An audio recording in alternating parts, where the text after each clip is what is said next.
These properties behind me are among the last of their kind. You can see over here the type of more recent development that's been going on in this area. Now, everyone living in these properties is renting at what's known as an affordable rate. Some don't want to buy, some say they simply can't afford to buy. But now they fear that their homes could be demolished, rebuilt and sold off as more expensive new homes. That was where we were before we moved up to 40, down at 14. For Barry and Mavis, this estate has been home for 48 years.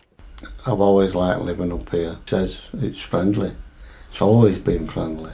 It was here that the couple raised a family, on an estate built for miners like Barry, working down the local pit. But now, as they reach their 70s, they've been told they have to move out. You go into a street to live where you don't know anybody. There's so many horror stories. You just don't know what you're going to get, and we know that we haven't got it here, so why should we want to move? Basically, they want the peasants out.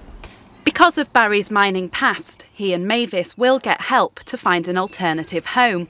But that's not the case for everyone. 3-bedroom, semi-detached. Cindy Reedman is a teaching assistant. Along with her husband and 3 children, she could be evicted with just 2 months' notice. They don't want us here anymore. When we realised that, it just made us feel sick. Cindy fears the redevelopment will force her family out of the area. It would be a great big upheaval, and we wouldn't know where we were going to go. I mean, private rents in this area are quite high. This is an affordable house for us. We were very lucky when we came here, and I don't think we get anything similar in the area. So it might mean that we have to move out of the area, and we don't want to. It would be devastating.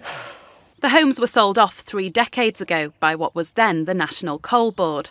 They're now owned by private investment company Pemberton Group, whose other interests include an Italian tour operator and an indoor ski slope.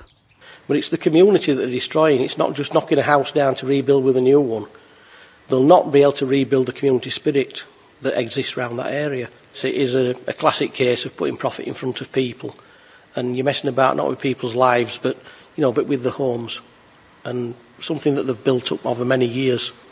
There may be a plan for new houses, but many families fear they won't have a home.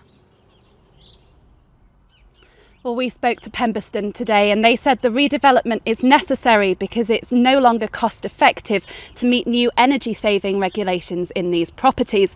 They added that social housing organisations will be asked if they want to take over the development and say it's unlikely that any tenants will be forced out before the end of their existing agreements. Now, this is all currently just a plan. It needs to be approved by Leeds City Council, and that could take some time. That time will be very uncertain for people living here.